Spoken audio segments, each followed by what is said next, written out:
اللہ اکبر اللہ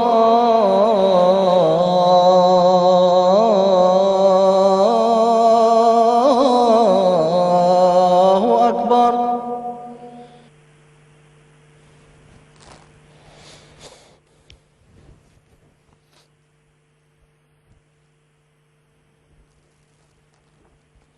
اعوذ باللہ من الشیطان الرجیم، بسم اللہ الرحمن الرحیم۔ ناظرین کرام، السلام علیکم ورحمۃ اللہ وبرکاتہ۔ اللہ تعالیٰ کے فضل اور احسان سے فقہی مسائل کے ایک اور پروگرام کے ساتھ ہم آپ کی خدمت میں حاضر ہیں۔ انشاءاللہ آج بھی مختلف سوالات پر گفتگو ہوگی جو آپ نے ای میل کے ذریعے بھجوائے ہیں۔ پروگرام میں آپ جانتے ہیں کہ شامل ہوتے ہیں بزرگان سلسلہ میں سے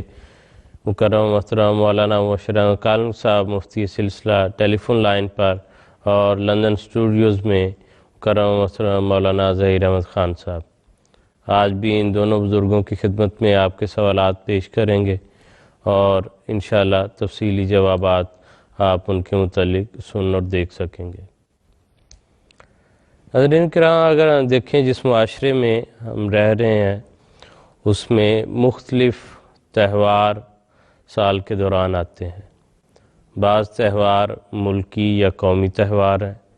بعض اسلامی تہوار ہیں، بعض دیگر مذاہب سے تعلق رکھنے والے تہوار ہیں۔ ان میں سے ایک چیز جو ان دنوں ہمارے اس وقت جب یہ پروگرام دیکھ رہے ہوں گے آپ، ایک چیز جو ہمارے ارد گرد معاشرے میں دیکھنے سننے کو ملتی ہے وہ کرسمس ہے۔ یعنی عیسائی برادران جس دن کو اپنے خیال کے طور پر حضرت عیسیٰ علیہ السلام کی پیدائش کے دن پر کے طور پر مناتے ہیں، اس حوالے سے ہم بات کر رہے ہیں۔ ایک معاشرے میں رہتے ہوئے، ایک سوسائٹی میں رہتے ہوئے انسان کے تعلقات ہوتے ہیں، ضرورتیں ہوتی ہیں، ایک دوسرے سے روابط ہوتے ہیں۔ ایسے موقع پر بعض عیسائی دوست یا بعض تنظیمیں جو ہیں وہ مدعو کرتی ہیں، تو کئی دوستوں نے یہ ذکر کیا یا یہ سوال پوچھتے ہیں کہ اسلامی نقطہ نظر سے ایسی تقریبات میں شامل ہونے کے متعلق کیا ہدایت ہے کہ اگر کرسمس کے حوالے سے بعض تقریبات میں بلایا جائے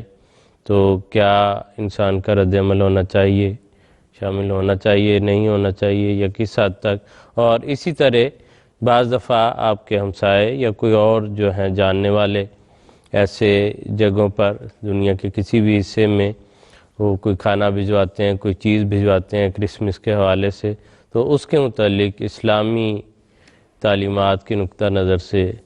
کیا کرنا چاہیے انسان کو؟ اس کے لیے زحمت دیں گے مکرم محترم مولانا مبشر کالم صاحب کو کہ وہ ہمارے ناظرین کرام کو بتائیں کہ اس حوالے سے اگر کوئی ضرورت پیش آتی ہے تو کیا کرنا چاہیے۔ قرآن کریم نے یہ بتایا ہے، سورۃ المائدہ کے رکوع نمبر 1 میں لکھا ہے، طعام الذین اوتوا الکتاب حل لکم، کہ اہل کتاب کا کھانا مسلمانوں کے لیے حلال ہے۔ اس آیت کے اس جملے کے نزول کی ضرورت تبھی پڑے گی جب مسلمانوں کے مسیحی قوم کے افراد کے ساتھ تعلقات ہوں، مسلمانوں کا مسیحی دوستوں کے گھروں میں آنا جانا ہو اور مسیحی دوستوں کا مسلمانوں کے گھروں میں آنا جانا ہو۔ کیونکہ اگر مسلمانوں کا اور عیسائیوں کا آپس میں میل جول، ان کے باہم خوشی اور غمی کی تقریبات اور دیگر معاملات میں آنا جانا نہ ہو تو اس جملے کی قرآن کریم میں نازل کرنے کی ضرورت ہی نہیں ہے۔ جب مسلمان کسی کاروباری غرض سے، کسی خوشی کے موقع پر، کسی غمی کے موقع پر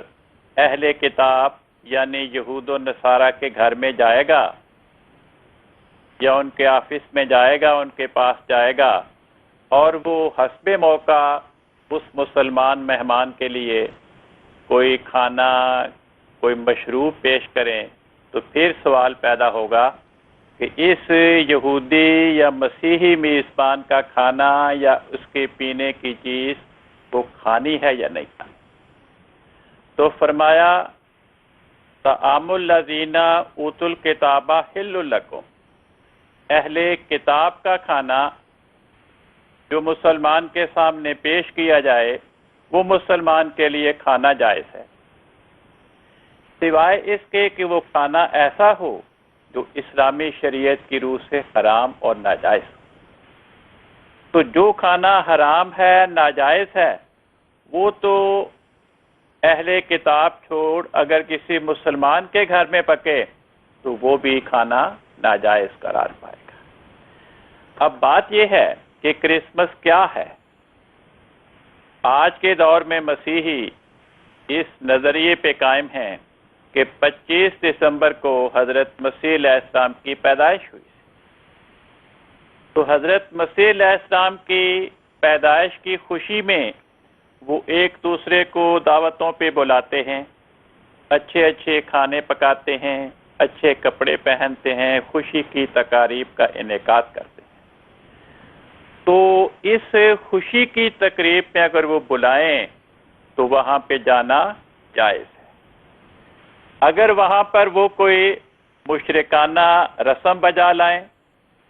اس مشرکانہ رسم میں مسلمان کو شریک نہیں ہونا چاہیے۔ اگر وہ کھانے کے طور پہ کھانے کے پروگرام میں ایسی اشیاء شامل ہوں جو حرام ہوں، مثلاً شراب ہے یا سور کا گوشت ہے، تو مسلمان کو وہ کھانا نہیں کھانا چاہیے۔ ان کی خوشی کی تقریبات میں جس میں وہ مسلمانوں کو مدعو کریں، اگر موقع ملے تو جانا چاہیے، ضرور جانا چاہیے، تاکہ ان کے ساتھ تعلقات استوار ہوں، جس کے نتیجے میں ایک تبلیغ کا ماحول پیدا ہو۔ مثلا یہی بات کہ مسیحی حضرات 25 دسمبر کو حضرت مسیح علیہ السلام کی پیدائش کا دن قرار دیتے ہیں، تو جو مسلمان، جو احمدی کسی مسیحی دوست یا رشتہ دار کے بلانے پر ان کی اس خوشی کی تقریب میں شامل ہو، اور وہاں پر جب یہ بیان کیا جائے، لوگ آپس میں باتیں کریں کہ 25 دسمبر کی رات کو حضرت مسیح علیہ السلام کی پیدائش ہوئی تھی، تو وہاں ہمارے احمدی دوست اگر موقع ملے تو بڑی تہذیب کے ساتھ، سنجیدگی اور متانت کے ساتھ، بغیر کسی قسم کے طنزیہ جملے بیان کرنے کے، وہاں پر یہ کہیں کہ لوکا کی انجیل کے دوسرے باب میں، لوکا کی انجیل کے دوسرے باب میں لکھا ہے کہ جس رات حضرت مسیح علیہ السلام کی پیدائش ہوئی تھی، وہ رات ایسی تھی کہ اس علاقے میں، فلسطین کے علاقے میں، چرواہے رات کو میدان میں اپنی بکریاں، اپنی بھیڑیں بٹھا کر سو رہے تھے، اور ان کے پاس خدا کا فرشتہ آیا جس نے بتایا کہ آج رات مسیح پیدا ہوا ہے۔ تو ہمارے دوست اپنے مسیحی دوستوں کے سامنے یہ بات پیش کر سکتے ہیں کہ بھئی 25 دسمبر کی رات اگر یہ ہو، تو دسمبر کے مہینے میں تو فلسطین کے علاقے میں شدید سردی ہوتی، بلکہ بسا اوقات برف باری بھی ہو جاتی ہے۔ تو دسمبر کے مہینے کے آخری ہفتے میں، یعنی 25 دسمبر کے ایام میں، فلسطین کا موسم ایسا ہے کہ وہاں پر چرواہے اپنے مویشیوں کو لے کر باہر کھلے میدان میں نہیں سوتے۔ تو یہ بات سمجھ نہیں آتی، اس کو معجزہ بھی قرار نہیں دیا جا سکتا، کیونکہ یہ بائبل کی لوکا کی انجیل کے دوسرے باب کا یہ حصہ بتا رہا ہے کہ عام چرواہے، گویا موسم ایسا تھا کہ عام چرواہے ان ایام میں باہر سوتے تھے. ان چرواہوں کا اپنی بکریوں اور بھیڑوں سمیت عام کھلے میدان میں رات کو سونا یہ بتاتا ہے کہ حضرت مسیح علیہ السلام کی پیدائش شدید سردی کے ایام میں نہیں ہوئی، کسی ایسے مہینے میں ہوئی، ایسے موسم میں ہوئی جس موسم میں چرواہے اپنے گلے کے ساتھ کھلے میدانوں میں سوتے ہیں رات. قرآن کریم نے بتایا کہ وہ موسم کیسا تھا. قرآن کریم میں لکھا ہے کہ جب مسیح علیہ السلام کی پیدائش ہوئی تو اللہ تعالیٰ نے حضرت مسیح علیہ السلام کی والدہ حضرت مریم کو کہا، فرشتے نے آ کر پیغام دیا اللہ تعالیٰ کا کہ اے مریم، یہ کھجور کا درخت ہے، اس کو پکے پکے کھجوریں لگی ہوئی ہیں، تو کھجور کے تنے کو زور سے جھٹکا دے کر ہلا، تو اس کھجور کے ساتھ جو کھجوریں پکی ہیں وہ جھٹکے کے نتیجے میں ٹوٹ کر نیچے گر جائیں گی. ان کو کھا، چشمے سے پانی پی، اپنی بھی صفائی کر، اپنے بچے کی بھی صفائی کر.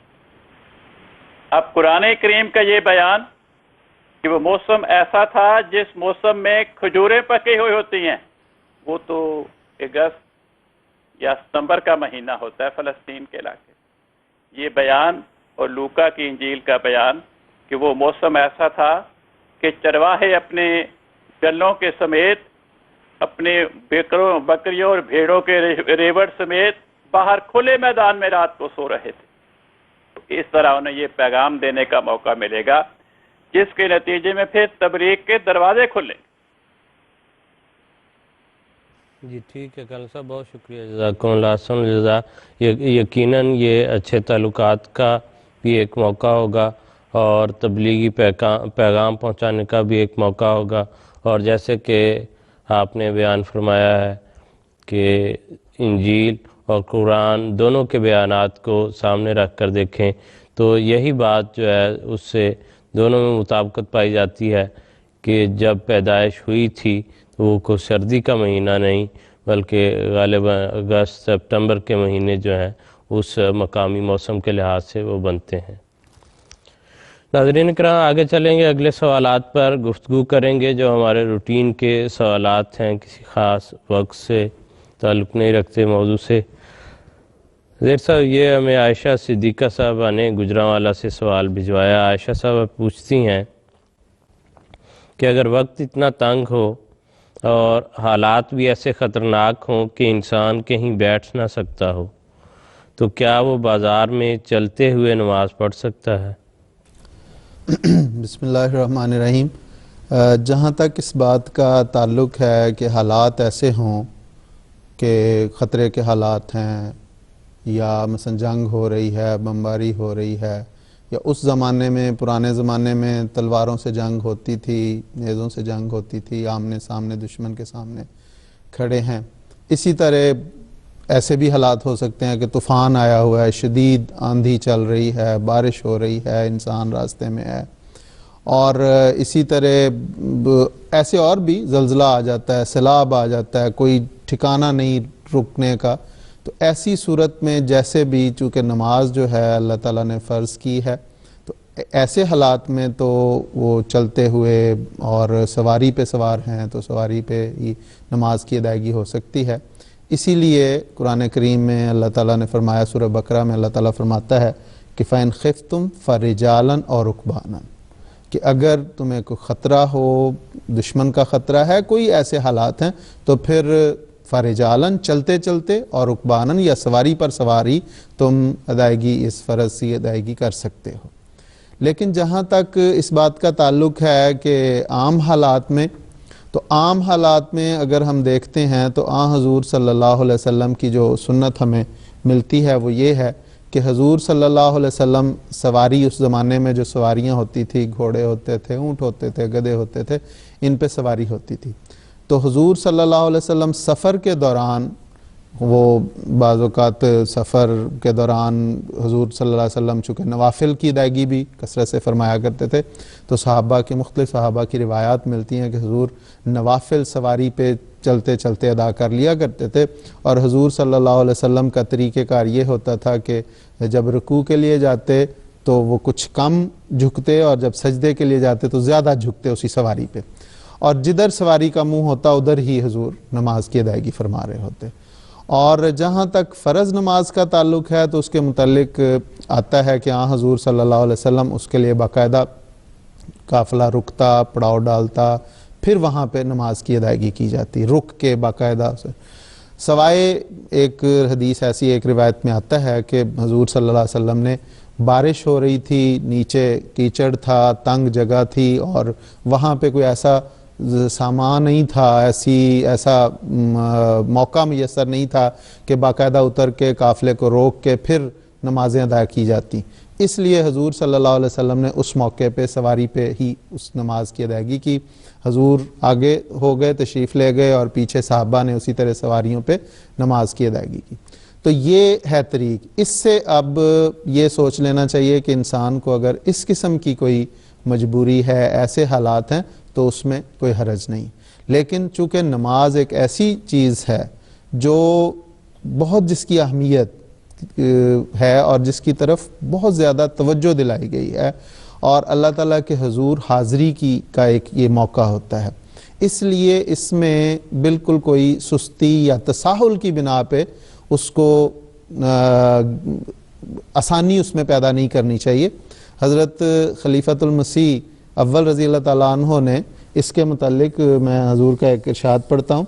جہاں پہ سورہ بقرہ میں ہی ہے کہ حافظوا علی الصلوات والصلاۃ الوسطی وقوموا للہ قانتین۔ اس آیت کی تفسیر فرماتے ہوئے حضور کہتے ہیں کہ اس میں اس سے پہلی جو آیات ہیں اگر ان پہ غور کیا جائے تو اس میں جنگ و جدل، جہاد کا ذکر ہو رہا ہے، اس لیے خاص طور پہ یہاں پہ حضور نے فرمایا کہ چونکہ جنگ عموماً ایسے وقت میں دوپہر کے وقت شروع ہوتی ہے جس میں ظہر اور عصر کی نماز آتی ہے، اور ان کو جنگ کے دوران جمع بھی کر لیا جاتا ہے، تو خاص طور پہ یہ صلاۃ وسطیٰ اسے قرار دے کے کہ جو دوران ایسے وقت کے دوران آ رہی ہے جس میں مصروفیت انتہا کو پہنچی ہوئی ہے، تو اس میں بھی خاص طور پہ نماز کی حفاظت کی طرف توجہ دلائی اور کہا کہ اس کو یہ نہ ہو کہ تساہل برت دو۔ حضور فرماتے ہیں، اور صلاۃ وسطیٰ کی تاکید اس لیے فرمائی کہ جنگ دوپہر ڈھلنے کے وقت شروع ہوتا تھا اور ظہر و عصر کی نماز جمع کرنی پڑتی تھی، اس لیے اس نماز کی خصوصیت سے تاکید فرمائی کہ جنگی اشغال تمہیں نماز سے نہ روکے۔ اب یہ اتنی اہمیت ہے اس کی طرف کہ اس جنگ کے دوران بھی اس کی فضیلت اور اس کی اہمیت اور اس کی حفاظت کی طرف توجہ دلائی گئی۔ حضرت خلیفۃ المسیح رابع رحمہ اللہ تعالیٰ سے ایک یہ بچوں کے اطفال کی کلاس تھی، اس میں ایک بچے نے سوال کیا، تو اس میں حضرت صاحب نے انہی بچوں کی انداز میں ہی حضور نے انہیں سمجھانے کی کوشش کی، وہ میں حضرت صاحب کے الفاظ پڑھتا ہوں۔ اس میں اتنی گہری حکمت ہے کہ خاص طور پہ سفر کے دوران جب انسان سفر کر رہا ہو، سواری پہ ہو، تو اس میں بعض اوقات ایسا ہوتا ہے کہ انسان تساہل کرتا ہے کہ اچھا سواری پہ نماز پڑھ لی جائے، حالانکہ یہ بھی میسر ہوتا ہے کہ پہنچ کے یا کہیں رک کے اس کو نماز ادا کی جا سکتی ہے۔ تو ایک سوال پہ حضور نے فرمایا کہ اگر کہیں ایسی مجبوری ہو کہ لازماً تیزی سے پہنچنا ضروری ہو اور کوئی چارہ نہ ہو تو پھر پڑھ سکتا ہے۔ سوال یہ کیا گیا تھا کہ سواری پہ نماز پڑھی جا سکتی، ورنہ مناسب نہیں۔ کہیں گاڑی روک کے، پھر حضور فرماتے اپنے کاموں کے لیے، کھانے کے لیے، پیشاب کے لیے، چھوٹی باتوں کے لیے، بعض دفعہ چاکلیٹ خریدنے کے لیے آدمی رک جاتا ہے، تو نماز کے لیے کیوں نہیں رک سکتا؟ کسی پیٹرول پمپ پر کار کو پارک کریں، اور اگر پتہ ہو کہ قبلہ کس طرف ہے تو اس طرف منہ کریں، اگر نہ پتہ ہو تو جدھر کار کا منہ ہو ادھر منہ کر کے اللہ اکبر کر دیں۔ تو یہ اس میں بھی حضور نے بڑی اہمیت کو پیش نظر رکھتے ہوئے یہ توجہ دلائی کہ یہ چھوٹی چھوٹی باتوں سے تساہل نہیں ہونا چاہیے۔ لیکن اس میں ضمناً یہ بھی بات کر دوں کہ مجھے یاد ہے محترم کالوں صاحب نے، مفتی سلسلہ صاحب نے ایک موقع پہ اسی قسم کے ایک سوال کی طرف پاکستان کے حالات کے پیش نظر بھی، کہ وہاں پہ اب ہم سفر کرتے ہیں لیکن وہاں پہ اگرچہ ہم کھانے کے لیے یا پینے کے لیے تو رک سکتے ہیں، لیکن بعض اوقات نماز کے لیے اس لیے رکنا ممکن نہیں ہوتا کہ وہ حالات ایسے ہیں وہاں پہ، خاص طور پہ احمدیت کی مخالفت، مذہبی حالات بھی ایسے ہیں کہ اگر انہیں ہم کسی مسجد میں مثلاً کسی پیٹرول پمپ پر یا کسی ہوٹل جہاں پہ ہم گاڑی کو روکتے ہیں وہ ریسٹورانٹ پہ کھانے پینے کے لیے، تو وہاں پہ بھی بعض اوقات مساجد ہوتی ہیں، لیکن اگر ہم وہاں پہ بھی پڑھیں تو کوئی بھی فتنہ کھڑا کر سکتا ہے کہ ہماری مسجد میں انہوں نے قادیانیوں نے نماز پڑھ کے اسے خراب کر دیا، تو ایک نئی مصیبت کھڑی ہے۔ اس لیے وہاں پہ حالات کا تقاضا یہی ہے کہ وہ سواری پہ چلتے بھی پڑھی جا سکتی ہے، اور اس کا یہی اسی لیے میں سمجھتا ہوں کہ حضور صلی اللہ علیہ وسلم سے اللہ تعالیٰ نے یہ جو ایک فرض نماز کو بھی سواری پہ ادا کروایا ہے، وہ بھی دراصل اسی قسم کے حالات کے لیے رخصت نکل آئے، آسانی نکل آئے۔ تو یہ بہرحال انسان کے اپنے حالات پہ ڈیپینڈ کرتا ہے کہ وہ دیکھے، لیکن نماز کی اہمیت کو ہمیشہ پیش نظر رہنا چاہیے، اور اگر جتنی حد تک ممکن ہو کہ وہ رک کے نماز پڑھ سکتا ہو پڑھنی چاہیے، ورنہ اگر مشکل ہو، وقت تنگ ہو اور ایسے حالات ہوں کہ وہ رک نہیں سکتا تو پھر چلتے چلتے پڑھ سکتا۔ ہاں، یا رکنے کے نتیجے میں یا کسی ایسی جگہ جو ہے پڑھنے کے نتیجے میں کسی فتنے کا اندیشہ ہے تو ایسی صورت میں بھی کہ جیسے آپ نے بیان کیا کہ خطرے کے حالات، اور اس میں ایک خطرے جو ہیں وہ کئی قسم کے جو ہیں وہ سارے شامل ہیں۔ ان کے سوال سے بھی غالباً اسی طرح لگتا ہے کہ حالات ایسے خطرناک ہوں جیسے احمدیوں کے لیے بلا مبالغہ اور بلا شبہ حالات ایسے بنے ہوئے ہیں۔ اللہ تعالیٰ سب کو حفظ و امان میں رکھے۔ اگلے سوال کی طرف چلتے ہیں۔ اگلا سوال یہ ہمیں ولی محمد بابر صاحب نے کینیڈا سے بھجوایا ہے، اور محترم وشران کالن صاحب مفتی سلسلہ کی خدمت پیش کریں گے۔ کالن صاحب انہوں نے سوال پوچھا ہے کہ اگر عصر کی نماز میں کوئی رکعت رہ گئی ہو بھول کر تو کیا بعد میں پڑھ سکتے ہیں، اور نیز صرف وہ رکعت پڑھی جائے گی یا پوری نماز دوبارہ پڑھی جائے گی؟ حضرت رسول پاک صلی اللہ علیہ وسلم کی زندگی میں ایک واقعہ، اس واقعہ کی تفاصیل میں اختلاف ہے، یا ممکن ہے واقعات ہی مختلف مواقع پہ مختلف پیش آئے ہوں۔ ایک حدیث میں لکھا ہے کہ رسول پاک صلی اللہ علیہ وسلم نے بھول کر 2 رکعت نماز پڑھانے کے بعد سلام پھیر دیا۔ تو ایک صحابی نے عرض کی، یا رسول اللہ، کیا نماز چھوٹی ہو گئی ہے یا آپ بھول گئے ہیں اور 2 رکعت پڑھ کر سلام پھیر دیا؟ رسول پاک صلی اللہ علیہ وسلم نے فرمایا کہ دونوں باتیں نہیں، نہ تو میں بھولا ہوں اور نہ ہی نماز چھوٹی کرنے کا حکم ہوا ہے۔ اگر اس صحابی نے عرض کی، یا رسول اللہ، دونوں میں سے کوئی ایک بات ضرور ہوئی ہے۔ جب اس نے اصرار کیا تو رسول پاک صلی اللہ علیہ وسلم نے صحابہ سے پوچھا کہ کیا بات ہے؟ تو صحابہ نے عرض کی کہ یا رسول اللہ، آپ بھول گئے ہیں اور 2 رکعت پڑھ کر سلام۔ تو اس صحابہ کی گواہی کو پا کر لکھا ہے کہ رسول پاک صلی اللہ علیہ وسلم نے پھر 2 رکعتیں مزید پڑھائیں اور آخر میں سجدہ سہو۔ ایک حدیث میں ہے کہ رسول پاک صلی اللہ علیہ وسلم نے مغرب کی نماز کے دوران 2 رکعت کے بعد سلام پھیر دیا، تو اور پھر سنتیں پڑھنی شروع کر دی۔ تو رسول پاک صلی اللہ علیہ وسلم کو جب بتایا گیا تو آپ نے پھر 30 رکعت کو پورا کیا۔ ایک روایت میں ہے کہ عصر کی نماز تھی اور آپ نے 3 رکعت کے بعد سلام پھیر دیا۔ پھر آپ کھڑے ہوئے اور مسجد سے نکل کر اپنے کمرے میں جانے لگے، بلکہ یہ لکھا ہے کہ آپ کمرے میں داخل ہو گئے تو اس صحابی نے عرض کیا کہ یا رسول اللہ، کیا نماز چھوٹی ہو گئی؟ پھر وہ سارا واقعہ جو میں نے پہلے عرض کیا۔ چنانچہ صحابہ کی گواہی ملنے پر آپ نے پھر جو رکعت رہ گئی تھی چوتھی اس کو پورا کیا اور پھر سلام پھیرا اور سجدہ سہو کیا۔ تو یہ تینوں روایات میں جو ذکر ہے وہ یہ ہے کہ بھول کر ایک رکعت کم ہو گئی یا 2 رکعت کم ہو گئی تو اسی وقت چند سیکنڈ یا چند منٹ کے اندر اندر کسی نے یاد کرا دیا تو آپ نے پھر اثر نو نماز نہیں پڑھی، بلکہ جو رکعت رہ گئی تھی 1 رکعت یا 2 رکعت ان کو پورا کیا اور سجدہ سہو ادا کیا۔ لیکن اگر نماز کے کافی وقفے کے بعد، کافی دیر گزرنے کے بعد یاد آئے تو پھر اس بارے میں فقہا میں اختلاف ہے۔ بعض فقہا کہتے ہیں کہ اگر زیادہ عرصہ گزر گیا ہو تو پھر اسے اثر نو ساری کی ساری نماز پڑھنی۔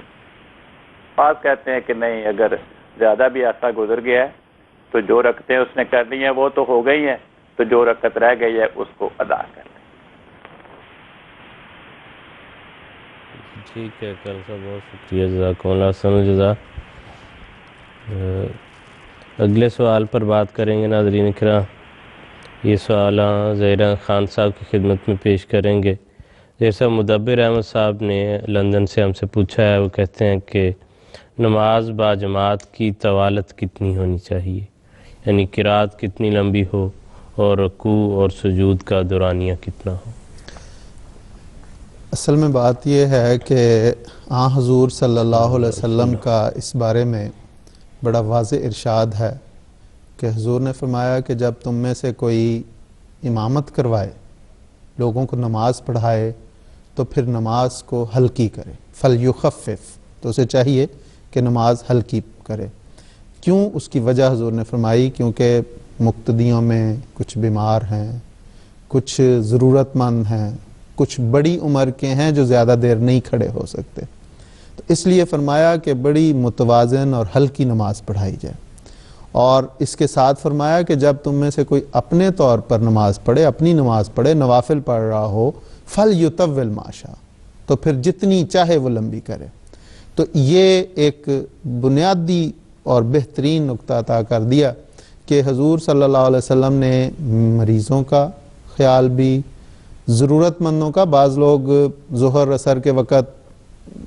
اپنے کاروبار سے چھوڑ کے آئے ہوتے ہیں، اگر اس وقت لمبی لمبی نماز شروع کر دی جائے تو ان کے کاروبار کا حرج، وہ پھر نماز میں اپنے کاروبار کی طرف توجہ۔ اسی طرح بعض لوگوں نے آج کل جس طرح ہمارے یہاں پہ فجر کی نماز صبح 6:30 یا 6:45 ہو رہی ہے، تو بعض لوگوں نے پہنچنا ہوتا ہے 8 بجے، 8:30، 9 بجے اپنے آفیسز، تو انہوں نے اپنی ٹرینیں لینی ہے، کسی نے کوئی بسز لینی ہے، تو یہاں پہ جس طرح ٹرینوں کا، بسوں کا وقت مقرر ہوتا ہے، وہ نکلنے کا اندیشہ ہوتا ہے، اس لیے ہر ایک نے اپنا وہ ایڈجسٹ کیا ہوتا ہے ٹائم۔ تو اس لیے بڑی خوبصورت اور پرحکمت آن حضور صلی اللہ علیہ وسلم نے نصیحت فرمائی۔ اور اس کے ساتھ آن حضور صلی اللہ علیہ وسلم کی اپنی نماز جو حضور پڑھایا کرتے تھے، اس کے متعلق حضرت برا بن عازب رضی اللہ تعالیٰ عنہ کی روایت ہے کہ حضور جب نماز پڑھاتے تھے تو حضور کا سجدے، حضور کا رکوع، دونوں سجدوں کے درمیان کا وقفہ، رکوع کے بعد کھڑے ہونے کا وقفہ قریباً من السوا، تقریباً سب برابر ہوتے تھے۔ اور اسی طرح حضور صلی اللہ علیہ وسلم کی بڑی متوازن قسم کی نماز ہوتی تھی۔ تو یہ آن حضور صلی اللہ علیہ وسلم نے فرمایا۔ لیکن اس کے ساتھ آن حضور صلی اللہ علیہ وسلم کی اپنی سنت جو مختلف واقعات سے، مختلف روایات سے پتہ چلتی ہے کہ بعض اوقات حضور صلی اللہ علیہ وسلم نے اپنی نماز کو بہت ہلکا کر دیا۔ تو صحابہ نے پوچھا کہ حضور اتنی، تو حضور نے فرمایا کہ میں نماز کے دوران کسی خاتون بچے کے رونے کی میں نے آواز سنی، تو میں نے سوچا کہ اس بچے کے رونے کی وجہ سے اس کی ماں کو جو اس نماز میں شامل ہے کتنی تکلیف ہو رہی ہوگی، اس لیے میں نے اس کو ہلکا کر دیا تاکہ اس کو تکلیف نہ اٹھانی پڑے۔ اسی طرح ایک روایت میں آتا ہے کہ ایک صحابی نے حضور صلی اللہ علیہ وسلم کی خدمت میں عرض کی کہ حضور میں بڑے مشکل میں ہیں۔ ایک صحابی آپ کے ساتھ پہلے عشاء کی نماز پڑھتے ہیں، پھر وہ ہمارے محلے میں آ کے ہمیں نماز پڑھاتے ہیں اور پھر بڑی لمبی قرات کرتے ہیں، ہم سارے دن کے تھکے ہوئے آئے ہوتے ہیں اور نماز پڑھ کے ہم نے اپنے گھروں میں جانا ہوتا ہے، تو بڑا مشکل ہو جاتا ہے۔ تو اس پہ حضور صلی اللہ علیہ وسلم نے کہتے ہیں، روایات میں آتا ہے کہ حضور نے بہت ناراضگی کا اظہار کیا اس نماز پڑھانے والے کے، اور لفظ ہیں اس میں کہ افتان انت، کیا تو لوگوں میں فتنہ پیدا کر رہا ہے کہ لوگوں کو متنفر کر رہا ہے؟ تو اس لیے بڑی سختی. اور اسی طرح ایک روایت اسی قسم کی یہ روایت آتی ہے کہ وہ شخص نماز وہ صحابی پڑھا رہے تھے جو پہلے آن وسلم کے ساتھ پڑھ کے اور پڑھا رہے تھے، تو جب بہت لمبی نماز ہوگی تو اس ایک شخص نے وہ نماز توڑی اور پیچھے اپنی الگ نماز پڑھ کے اس پہ حضور صلی اللہ علیہ وسلم نے اس شخص سے ناراضگی کا اظہار کیا کہ یہ جماعت سے الگ ہونا جو ہے یہ بھی بہت بری بات ہے. اس پہ پھر حضور صلی اللہ علیہ وسلم کی خدمت میں اس نے عرض کی کہ حضور یہ بات ہے. تو گویا دونوں پہلوؤں کو حضور نے اس پہ بھی، اس کام پہ بھی ناراضگی کا اظہار کیا کہ جماعت سے الگ ہونا جو ہے یہ بھی غلط بات ہے. اس کا طریقہ یہ تھا کہ اس وقت نماز مکمل کرتے بعد میں رپورٹ کرتے. تو بہرحال جب وہ حضور صلی اللہ علیہ وسلم کی خدمت میں وہ پیش ہوئی بات، حضور نے اس صحابی کو سمجھایا کہ اس طرح نہیں ہونا چاہیے. اب یہاں پہ ایک اور بات بھی قابل غور ہے. امام دو قسم کے ہوتے ہیں. ایک وہ امام جو خدا کا نبی ہے، جو خدا کے نبی کا خلیفہ ہے، یا کوئی ایسے بہت پارسا بزرگ جن کے لیے عوام الناس چاہتی ہے کہ لمبی قرات ان کی سنیں، ان کے پیچھے لمبی نماز پڑھی جائے. تو اگر وہ کچھ لمبی کرتے ہیں، اللہ تعالیٰ بعض اوقات اللہ تعالیٰ کا القاء کی طرف سے القاء ہو رہا ہوتا ہے، بعض مختلف کیفیات ان ہستیوں کی ہوتی ہے، اس لیے ان کے ساتھ تو ان کے پیچھے نماز پڑھنے سے تو انسان ایک بشاشت اور ایک محبت کے ساتھ ایک خوشی محسوس کر رہا ہوتا ہے. لیکن اگر عام عوام الناس کی طرح امام ہے، عوام الناس میں سے امام ہیں، تو ان کو چاہیے کہ اپنی مقتدیوں کا خاص خیال رکھیں، اور حضور صلی اللہ علیہ وسلم کی یہ جو نصیحت ہے کہ فَلْيُخَفِّفْ، اس کو وہ مد نظر رکھیں. تو یہ اس کا خلاصہ بنتا ہے کہ اگر وہ نماز جو ہے انسان امامت کے طور پہ پڑھا رہا ہو تو اس کو متوازن اور ہلکی پڑھے، اور اگر اپنے طور پہ پڑھے تو لمبی. اور اس کے ساتھ ایک اور سوال کو بھی حل کرنا چاہتا ہوں کہ بعض لوگ اس بات پہ سوال کر دیتے ہیں کہ جو تہجد نماز تراویح ہوتی ہے یا اس قسم کی بعض مثلا نماز استسقاء وغیرہ یا ایسی جو نوافل نمازیں ہیں جو باجماعت ادا کی جاتی ہیں، ان کے متعلق پھر کیا ہدایت ہے؟ وہ بھی پھر چھوٹی ہونی چاہیے. تو یہ اس میں وہ چھوٹی کی اس لیے نہیں ہے ہدایت کہ وہ نوافل ہیں، اگر کوئی چاہے تو اس میں شامل ہو جائے، اگر چاہے تو نہ شامل ہو. اگر اس کو اتنا خطرہ ہو کہ اس کو نہیں ہے، ہاں جی، تو وہ سے مثلا نماز استسقاء کے متعلق حضور صلی اللہ علیہ وسلم کی حضور صلی اللہ علیہ وسلم نے اپنی زندگی میں نماز استسقاء نہیں، نماز کسوف و خسوف کا میں واقعہ بتانے لگا ہوں کہ حضور نے نماز کسوف پڑھائی. اس میں روایات میں آتا ہے حضرت اسماء رضی اللہ تعالیٰ عنہ کی روایت، حضرت عائشہ رضی اللہ تعالیٰ عنہ کی جو بڑی بہن تھی، ان کی روایت ہے کہ حضور نے اتنی لمبی وہ نماز پڑھائی کہ قریب تھی کہ میں بے ہوش ہو کے گر جاتی. تو اس میں نماز جو کسوف ہے، نماز کسوف و خسوف، وہ ایک لمبے دورانیے کی نماز ہوتی ہے کہ اس میں بعض اوقات ایک سے زیادہ رکوع ہوتے ہیں، قرات لمبی ہوتی ہے، سجود لمبے ہوتے ہیں. تو وہ چونکہ نماز نوافل نمازیں ہیں، اس لیے ان میں اگر انسان کو کوئی مشکل ہے، کوئی وہ ضرورت مند ہے، کہیں جانا ہے اس نے، تو وہ نماز